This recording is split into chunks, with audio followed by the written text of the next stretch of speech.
All right, well, the Buttery Bros, welcome to the Counseling and Functional Fitness Podcast, and thank you both so much for coming on. Pleasure to be here. Thanks for having us. Yeah, absolutely. Stoked to talk to you, man. Yeah, and I want to give the listeners and viewers just a quick story about how we met, but it was at the Mid-Atlantic CrossFit Challenge, and I had some business cards from my podcast, and I was just walking around above the stands, and all of a sudden, there the Buttery Bros are. So I just went up to y'all and said hi, told you who I was and what the podcast is, and here we are. Yep. Big things happen. And something I talk about on the podcast quite a bit is acting in the face of fear. And as you both might have noticed when we were talking there, I was just really nervous because I've kept up with y'all for a long time on Instagram and now YouTube with the of course all the Buttery Bros stuff. But it's and this is something I've talked about before, but it's like when we're really scared and we feel a lot of fear, it can either be like a wall standing in front of us, not well standing in our way of acting, or we can use it more as pushing us from behind going forward. And like I said earlier, I'm really glad I didn't let that fear stop me, because we wouldn't be where we are right now talking if I hadn't have done that. Yeah, so most of the time is when something's scary, it's usually a chance for growth. So it's something that I've kind of leaned into in the past couple of years, especially as we've been doing all this crazy stuff with Buttery Bros. Mm-hmm. What about you, Heber? Anything you want to add to what Mar said? Yeah, we always talk about how there's opportunity in chaos, and so if there's something that scares you or that you might makes you nervous, it's like he said, like it's usually just there's opportunity there for either personal growth or growth in general, um, and that's exciting to me. I always look forward to those kind of chaotic moments to be able to become a better version of myself and use that as trials and challenges to harness my skills. Mhm. Yeah, and also I want y'all to introduce yourselves here in just a second, but y'all have a whole lot going on. So you had the Resurgence, the movie, come out on Monday, right? It was Monday. Yeah, it came out Monday night. And then y'all had the CrossFit Games are coming up in less than a week now. You have the supplement company with Podium, and then the Blenders Eyewear, right? Yep. Yeah, there it Yeah, is. Peep's wearing it right there. I'm wearing them right now. Yep. So how do y'all explain who you are and what your brand is to someone who's maybe never heard of y'all before? I usually boil it down to the basics, like if you're in an elevator, you only have a couple of seconds. So I always just tell people, they're like, what do you do? And I say, I literally just kind of travel the world, film what I'm doing, and and work out with really incredibly fit people and eat pancakes. Yeah, I mean, it's something similar to that. I'd say we're filmmakers, but we're also like YouTube personalities that run a weekly show involved of calories. Mhm. And I heard y'all, well, I listened to the Whoop podcast that y'all were on, and you talked about growing your brand outside of just the CrossFit space. What are some ways that y'all are planning to do that and doing that already? Go ahead, Ebes. You got it.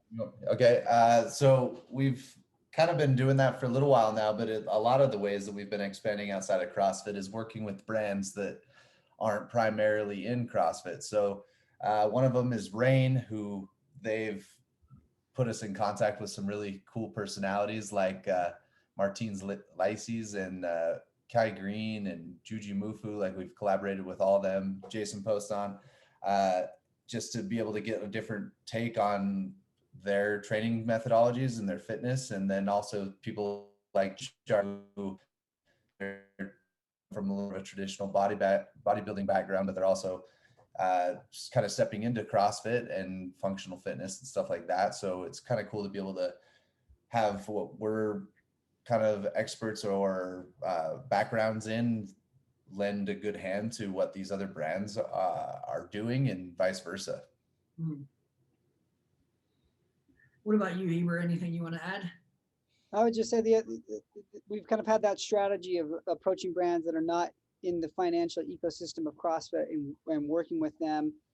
Some do and some do not have interest in spilling over into CrossFit. And I think once they see the success that we have, they all are like, oh, okay, let's do more of this. And utilizing those relationships to branch out to other things. And then just the biggest thing is building relationships with just people in general that we find interesting, and the tools that we have today. So we have like social media. So before, anytime I get a chance and I know I'm going somewhere where there's someone on social media that I like and I enjoy what they do and their presence, I'll reach out to them and say, hey, I'm going to be in town for 12 hours. I would love to have you come join us for pancakes or come on our show and work out with us. And usually I get a great response of a nice decline no, or yeah, let's do something really cool and collaborate. And we've been introduced to some really interesting people that way. And so utilizing not just CrossFit, but also our social media to be able to connect with people outside of CrossFit that we connect with and have similar values to. And that's just been a really cool opportunity. That's probably one of the coolest things about what we do, is get to know fascinating and interesting people. Mm-hmm. Yeah, and something you mentioned a little bit ago, but also going to the meeting fascinating and interesting people too, is just building relationships with all the athletes and of course everyone else that y'all know. And in my work as a mental health therapist, relationships are everything. If there's no trust, there's not going to be kind of deep therapeutic work that's done. And so what are any skills or any specific things y'all use to help deepen the relationships you have, or to kind of hit it off with someone new that you're maybe looking to work with? I think getting to work out right out the gate is a good way to build some sort of morale or some sort of common suffering, I guess, that is a good way to bond with somebody. So usually we go in and we don't really know the subject if we're working out with them for the first time, and by the end we're like, oh man, we feel like we've really connected through this 10 to 15 minutes or whatever it is, and come out the other side having a better understanding of what each other's both about. And I feel like it's a good way just to separate from your ego and just have a good time of exercise and shared suffering a little bit. Yeah, definitely. And that's something that I talked with Austin Maliolo about. I had him on episode 10 of this podcast, but we talked about how, and I talked about it with another guest also, but how fitness can break down walls, and how it's really hard to have your guard up when you're in a 20-minute workout and you're just hurting. And so I really like that, Marston, about working out with people, but also that helping break down those walls that people might have up, or just the natural kind of wall of meeting someone new for the first time that you're looking forward to working with, for sure. But I think that's just great about breaking down those walls, like you said, Marston, and then the vulnerability that can come along with high intensity functional fitness. Yeah, it's funny. It's like I think that once people are like done and they're breathing heavy, it's like they come alive a lot, right? And you get to see kind of a whole different side of them, versus like when you first meet somebody, like, you shake your hand and you're just kind of talking to them and stuff, versus, oh man, this thing, I saw you pass me and I was wondering what you're pacing. And it's like a lot comes out after those types of workouts. And I feel like you get a lot of bonding. Mm-hmm. Heber, what about you, for anything in particular that you use to help build relationships with people? I think the biggest thing is do what you say you're going to do. And that comes down to, we've worked with a lot of people outside of CrossFit who don't know who we are. Like, we had this interesting, really popular influencer who's got like 2 million followers or 3 million. She's massive. She had a bad experience when she collaborated with some guys when they filmed a workout video with her, and she felt like they had some close shots of her that she said, hey, we want to collaborate with you. She was very, very hesitant. And I said, she doesn't know kind of what we do so much. And I explained, like, hey, we've made a career with CrossFit building women up and women empowerment, and focusing on the functionality, not the form necessarily of how the body looks. And we would love to kind of help do that with you. also, like, we want to, if you're nervous, I'll let you watch the cut before we publish it, and give you the opportunity to make any edits. And we went through that process, and she was extremely happy with the final product. She helped promote the crap out of it when it came out last summer, and then came back and collaborated again with us last December. And her version of of that video has almost 500,000 views. And so it's you know, and you're going to through and correct and above and beyond for people. I think that's something that can often be lost in these times, and we try to do that to the best of our abilities. Mm-hmm. Yeah, so coming through on your word and doing what you're going to say you do. Yep.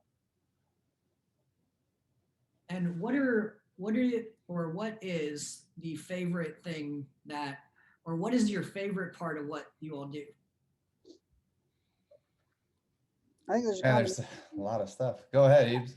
I would say, like, we've been over a handful already. Like, the relationship you build has been hands down probably the coolest thing. Doing, like, I look at this as like I wake up and I dream about what do I want to do to check off a bucket list if I had it, you know, like what life resume things do I want to build, and what experiences do I want to have, and utilizing our platform to be able to go out and do those things and inspire people to go do that as well. And so whether that's jumping out of an airplane in Australia, or in going to remote locations, or going to really cool events, or hanging out with really cool people, that's kind of that's what excites me about what we do, for sure. Mm-hmm. Yeah, so it definitely sounds like it's deeper than just the videos alone, but it's the effect that you have on people too. Mm-hmm. Yeah, and I would say it's just crazy I really enjoy building our brand and seeing how it evolves, because, you know, it started from, you know, people kind of knew who we were after we left CrossFit because we'd made movies and stuff like that, but we've kind of turned it into a whole nother hype machine, as I like to think of it as.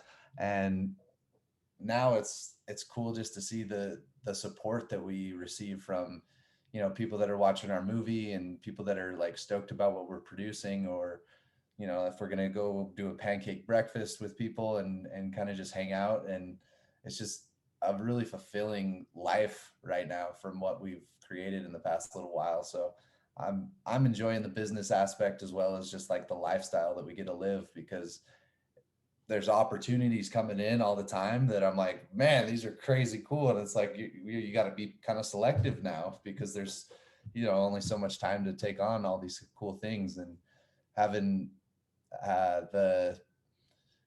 I guess the attention to detail on what you want to do, and kind of trying to fire and make sure that you execute it, and that, you know, you're still creating good media that people see and get inspired to go work out, or maybe like do something that they didn't think that they could do. And it's been quite the process and a lot of fun. So I'm excited about what we're doing and where we're going. Mm-hmm. Yeah, and I think that's super powerful too, about being passionate about what you're doing and being excited about what you're doing too. Yeah. And speaking of the hype, what are you all most excited for about the CrossFit Games this year? Oh man, I'm excited to see that men's field. The men's field for sure, because I mean the Matthew Fraser is retired, so it's kind of wide open. So that's probably the most exciting it's been ever since he's just been dominating every year, you know. Mm-hmm. Yeah, and it's really interesting. It was interesting to watch resurgence and hear the other men's athletes talk about Matt Fraser, even during the competition, like in the more behind the scenes clips of in their hotel rooms and everything like that. So that was really interesting, but that's going to be super exciting to see. Yeah, that'll be exciting. And then also I'm just excited to see Mal O'Brien, because she's 17, and I mean Emma Carey too. Like, it's crazy to think that they're not even adults yet and they're competing with the fittest. Vote. What's up? They can't vote, but they can can't even vote. But you know, they got a AP calculus or something. I don't even know what they're studying. They're over there working on biology on the sideline. Yeah. That's really funny. But yeah, I mean, it's incredible. I don't remember who exactly it was, but the age gap between like Sam Briggs and then Mal O'Brien and Emma Carey. Yep. Yeah. It's like, what? I think Sam's near her 40s, if she's not already. Is she 40? And I, then yeah, she's like, it's like 22 years or something like that. 22 years or something. Yeah, that's nuts that they would be competing in the same competition. Wow. What with the drive that these athletes have, do y'all have maybe a favorite story that you have about part of the drive that you've seen from an athlete in their training and their lifestyle? Probably just because I've been around his is very similar to that of like a Michael Jordan, where like Jordan would single out somebody that kind of either rubbed him the wrong way or find some sort of anger that like kind of fueled him to like go out and prove the haters wrong and stuff like that. So it's really interesting to see the similarities between great athlete minds and the way that they kind of use, I don't know if it's like they just like look for things that they can use for fuel.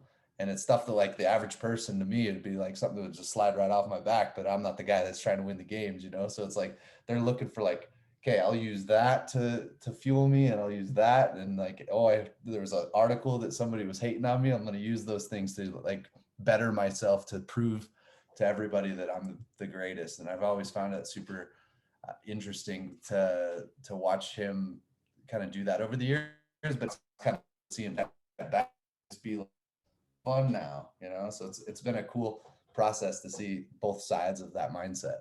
The audio broke up when you said the name. Who was that you were talking about? Oh, Fraser. Yeah. Okay. I was gonna guess, but Yeah. Heber, what about you? Ooh, there's kind of a dual-sidedness of really, especially in this sport, really competitive people, but simultaneously extremely humble and down-to-earth athletes. And I think that's why I gravitate towards the sport of fitness very much. Isn't just how incredibly athletic and like world class these athletes are. It's how much fun they are to just generally hang out with off the competition floor. And there's definitely some egos, but like it's a respectable amount, and there's no one that I like try to avoid when it comes to the competitors when I'm walking around behind the scenes, or if I'm going to visit an athlete. Like I can't think of an athlete where I'm like, oh, yeah, I'm done with that athlete. I don't want to visit with them anymore because they're really their head is too big for their britches, So that's something that is motivating, but also I just find really cool about these athletes. Yeah, and it's incredible the level of fitness, of course, and for some people that could come with an ego too. But it seems like, I mean, y'all know them, these athletes, super personally, but in some other sports, it's like, oh well, I'm so good at this sport, I'm too good to talk to this person or whatever it is. But with CrossFit athletes, it's like they're real people too. Yeah, Sure. and we kind of talk about that. I feel like it kind of weeds out the assholes, to be honest, like because it's hard to walk into a gym and have a big ego because there's always like something that's going to humble you.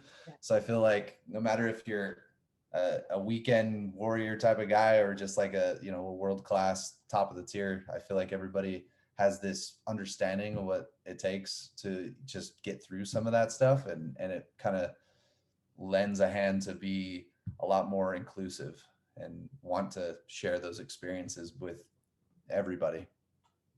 Mm-hmm. And having the willingness to do things that you're not always so good at. Like these athletes, to be the best, they can't have major holes in their game.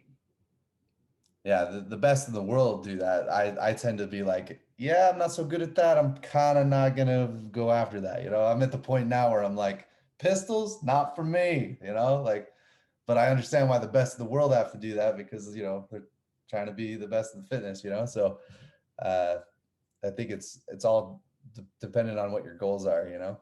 Yeah, and I actually remember you talking about that in the Whoop podcast about, well, I'm not trying to be the best in the world, so maybe I don't need to do pistols. Yeah. I mean, I do them if it's like, okay, well, there's a competition and it requires me to do them, like, okay, but I'm not going to be doing them on a Tuesday, And I think it's really incredible too with the athletes. I mean, like I said, about having to kind of, you have to train the quit out of you, but you also have to train the ego out of you in some sense to do the things you might be bad at over and over in hopes to turn those weaknesses maybe even into strengths. Yeah, we were talking to Scott Panchik about this the other day, where he was saying, basically for the last 9 years, he's woken up and just gone out and does things he sucks at constantly. And I can't imagine thinking that you're really hot shit when you're spending your entire day or focus just trying to get better at things that you aren't very good at. Mm-hmm. And we've seen that happen to people like Fraser, where he, realized he wasn't a really good sprinter and not a good runner. So he attacked that weakness from 2015, and you watch the 2015 sprint versus the 2016 sprint, and he takes second place overall, and he wins his heat, outing Ben Smith by just a fraction of a second. He took that weakness and made it a strength. Mm-hmm. Flash forward a little bit, and he hadn't continued to harness that weakness, and he finished a little bit lower on a sprint a few years later, on the 2019 sprint. And so,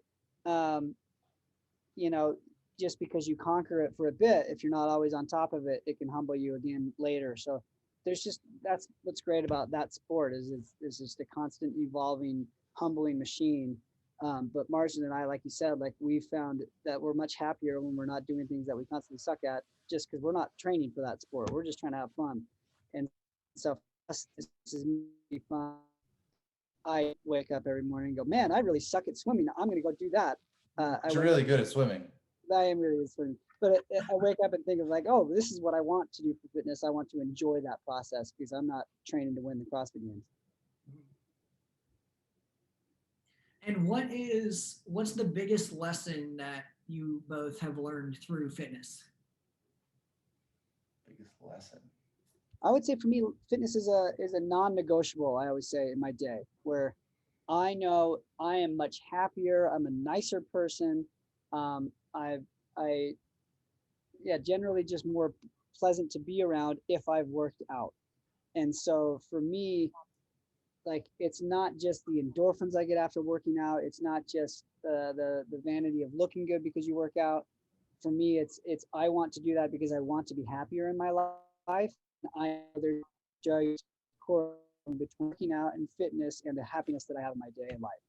And so for me, that's, if we're here to have joy and have fun and find happiness, that's one of the main elements of my day that I schedule to have a higher level of happiness and functionality. Yeah, so you definitely feel and see the connection between those things. Mm-hmm. Yeah. What about you, Mike?